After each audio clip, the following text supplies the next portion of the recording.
नमस्कार, आप देख रहे हैं ईस्टर्न स्काई मीडिया समाचार बुलेटिन के साथ मैं Kumar Jitendra.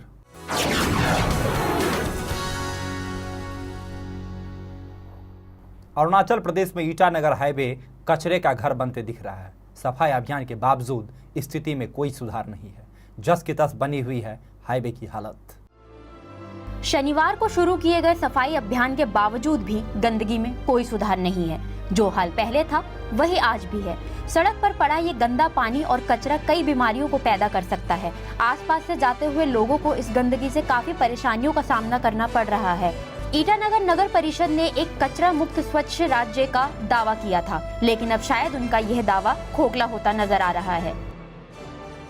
So in this regard, we had a meeting with the relevant or contributor of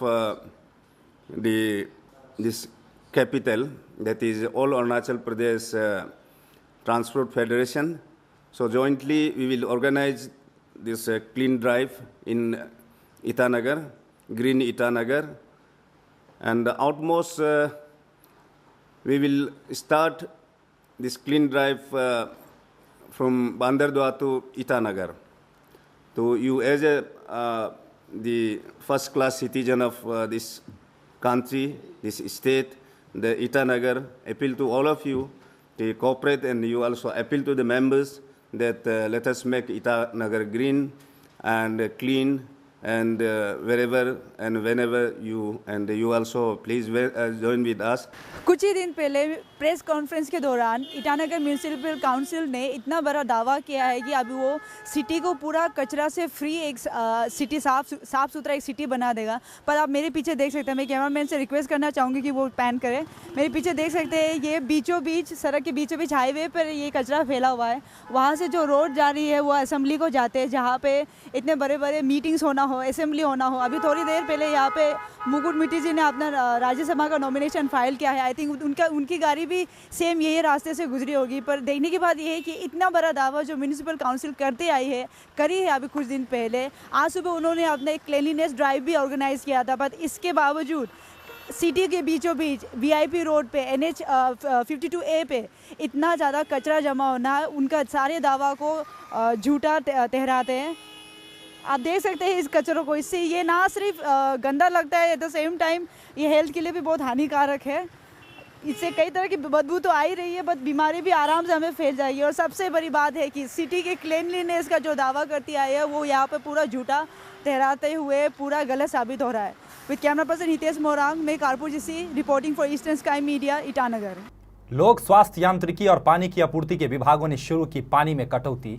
अवैध कनेक्शन, पानी की आवश्यकता का पता लगाने के लिए किया जाएगा घरों में सर्वेक्षण। लोक स्वास्थ्य यांत्रिकी के तहत Raj Bhavan section, C sector section, ESS sector section, MOWB second section, RK mission अस्पताल सेक्शन और गोपुर खंड में पानी की कटौती की जाएगी। सहायक अभियंता तेली दुत्तो कामदन ने कहा कि अभियान के दौरान अगर किसी को भी दोषी पाया गया तो उसे उसी समय कानूनी करेक्शन के लिए भुगतान करना होगा, नहीं तो अवैध पाइपलाइन काट दी जाएगी। अभी हम यहाँ पे 6 माइल में हैं, जो ईटानगर और नाहरलगुन कैपिटल के बीच में। तो यहाँ पे अभी PHE and water supply department जो है यहाँ पे आज से इविक्शन ड्राइव स्टार्ट किया है।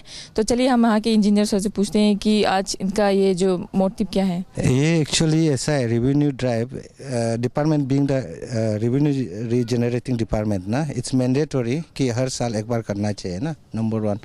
और हम लोग ये इविक्शन ड्राइव के लिए इसको हम लोग 6 भाग में बांटा हुआ है। ESS sector, RK mission sector section, Raj Bhavan, Gopur, MOW C sector. आप लोग PHE डिपार्टमेंट को ने क्या सोच के ये इविक्शन ड्राइव को किया है स्टार्ट? डिफॉल्टर्स बहुत हो जाता है, तो इसके लिए मतलब वी आर बीइंग प्रेस हमेशा ये आते रहता है कि रेवेन्यू सिस्टमेटाइज करने के लिए ये इविक्शन मूव हमेशा करना पड़ता है। अभी तक कितना इलीगल आपने पकड़ा है? अभी तक तो 7 आती पकड़ा है। तो they just we have started, मतलब 1 घंटा पहले से ही शुरू किया है ये चीज़ को। तो आप लोग क्या करते हो, जो जिसको आप लोगों ने इलीगल जो कनेक्शन है उनके लिए पेनल्टी क्या है और क्या है? हाँ, उसके लिए ऐसा है कि we have given them some chances, मतलब कि उसको हम लोग ऑन द स्पॉट इसको अवेल कर सकता है, ऑन द स्पॉट उन लोग को हम लोग ये कर सकता है, मतलब ना कर ये कनेक्शन कर देगा, मतलब ना अगर if they are ready to pay and all regularise.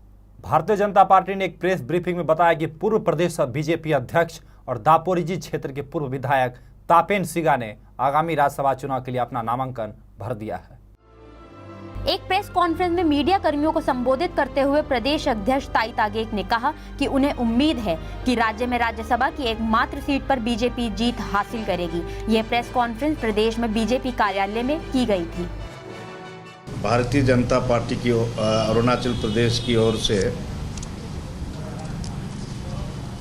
Farmer state president और फॉर्मर एमएलए भी रहा है श्री तापेन सिगा नॉमिनेशन फाइल किया है।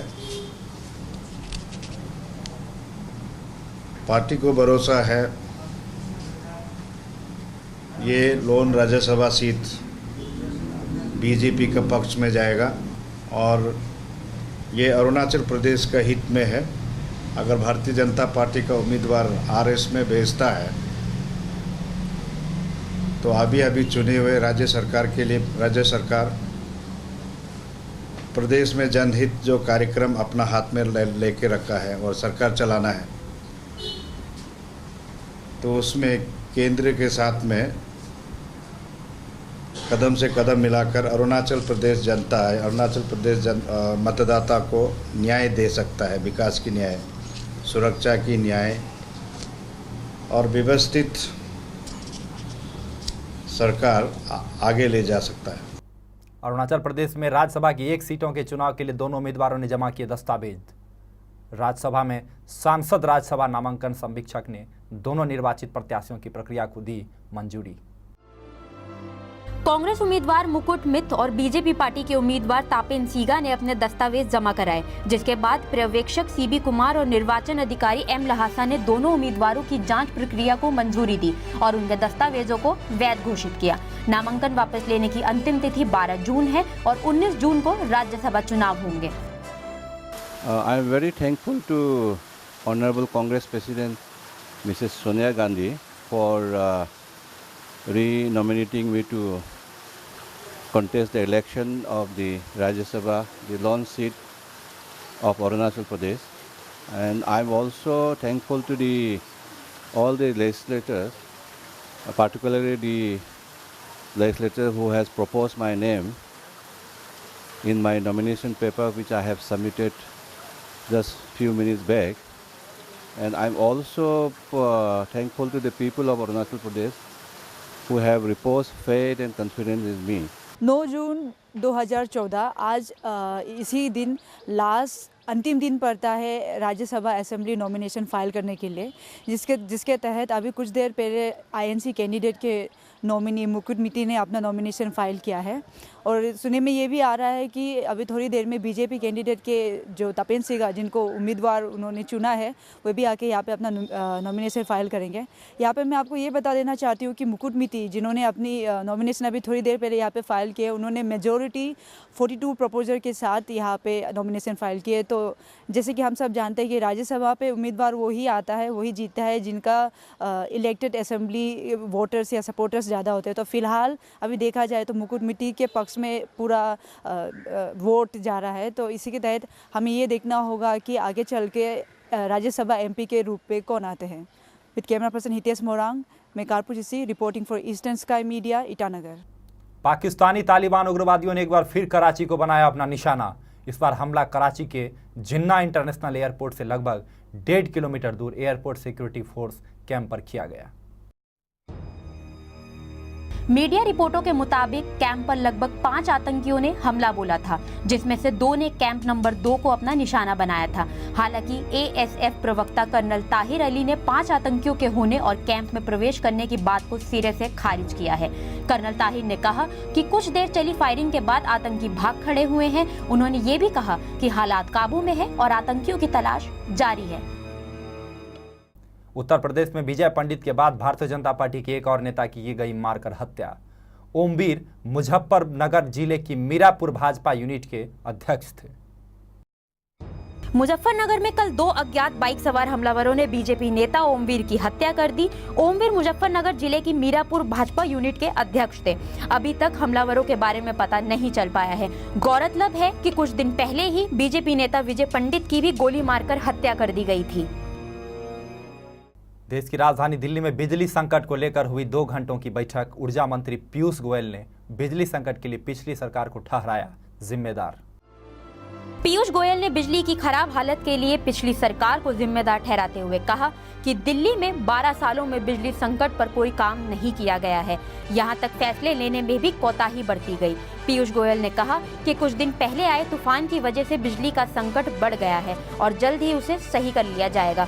ऊर्जा मंत्री ने भरोसा दिलाया है कि 15 दिन में बिजली का संकट पूरी तरह से खत्म हो जाएगा। केरल में मानसून ने बढ़ाई मुश्किलें। मानसून के कमजोर पड़ने के कारण सूखे की आशंका से किसान हुए परेशान। तय समय से 5 दिन पीछे चल रहे दक्षिण पश्चिम मानसून के खास तौर पर उत्तर पश्चिम और मध्य भारत में कमजोर रहने का अनुमान है। मौसम विभाग ने अपने आकलन में कहा है कि इस बार जून से सितंबर के बीच मानसून की मौसमी बारिश का स्तर सामान्य से कम यानी 93% तक रह सकता है। इस बार मानसून केरल में निर्धारित 1 जून के मुकाबले 5 दिन की देरी से पहुंचा है और ये अभी तक कमजोर बना हुआ है। पिछले 5 दिनों से केरल, तटीय कर्नाटक और तमिलनाडु के कुछ इलाकों में बारिश तो हो रही है, लेकिन ये सामान्य से काफी कम है। भारत में 60% से अधिक खेती बारिश पर निर्भर है। ऐसे में कमजोर मानसून मक्का, धान, सोयाबीन, कपास जैसी खरीफ फसलों की उपज पर असर डालेगा, जिसका सीधा नुकसान उपभोक्ताओं को महंगाई के रूप में होगा। सरकारी विद्यालयों में मिलने वाले मिड डे मील की क्वालिटी में होगा सुधार। मिड डे मील डिपार्टमेंट के अनुसार बच्चे को 1 जुलाई से मिलेगा इसका लाभ। सरकारी स्कूलों में मिलने वाले मिड डे मील की क्वालिटी में अब कुछ सुधार होने की उम्मीद जगी है। भारत सरकार ने मिड डे मील के कुकिंग कास्ट में 7.5% का इजाफा किया है। मिड डे मील डिपार्टमेंट के अनुसार बच्चों को इसका लाभ 1 जुलाई से मिलेगा। इसके अलावा विभाग ने मिड डे मील वर्करों के मानदेय में भी बढ़ोतरी की है। मिड डे मील वर्करों को अब 1150 रुपए के बजाय 2500 रुपए दिए जाएंगे। द्वितीय विश्व युद्ध की 70वीं वर्षगांठ के समापन समारोह में एक लघु फिल्म इम्फाल 1994 का प्रीमियर रखा जाएगा। यह फिल्म जुनिची काजियाको द्वारा निर्देशित की गई है। द्वितीय विश्व युद्ध की 70वीं वर्षगांठ में मणिपुर भी हिस्सा लेगा। जापानी अभिनेता और फिल्म निर्माता जुनिची काजियाको द्वारा निर्देशित एक फिल्म इम्फाल 1994 का प्रीमियर द्वितीय विश्व युद्ध की 70वीं वर्षगांठ में 28 जून को रखा जाएगा। यह फिल्म द्वितीय विश्व युद्ध के दौरान ब्रिटिश भारत और जापानीज के बीच लड़ी कट्टर लड़ाई पर आधारित है। यह लड़ाई इम्फाल और कोहिमा में हुई थी।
बॉलीवुड अभिनेत्री प्रियंका चोपड़ा के पिता के नाम पर बनी मुंबई में सड़क। शिवसेना प्रमुख उद्धव ठाकरे ने किया सड़क का उद्घाटन। कल थी डॉक्टर अशोक चोपड़ा की पहली बरसी। बॉलीवुड एक्ट्रेस प्रियंका चोपड़ा के दिवंगत पिता डॉक्टर अशोक चोपड़ा के नाम पर यारी रोड की एक सड़क का नाम रखा जाएगा। यह सड़क प्रियंका के घर के सामने ही है। सड़क का नाम स्व डॉक्टर अशोक चोपड़ा मार्ग रखा गया है। डॉक्टर अशोक चोपड़ा पूर्व मिस वर्ल्ड के पिता होने के साथ साथ भारतीय सेना में फिजिशियन रहे थे। वह साल 2008 से कैंसर से जूझ रहे थे, जिसके चलते पिछले साल 10 जून को उनकी मौत हो गई थी। आज के समाचार अंक में फिलहाल इतना ही। नमस्कार।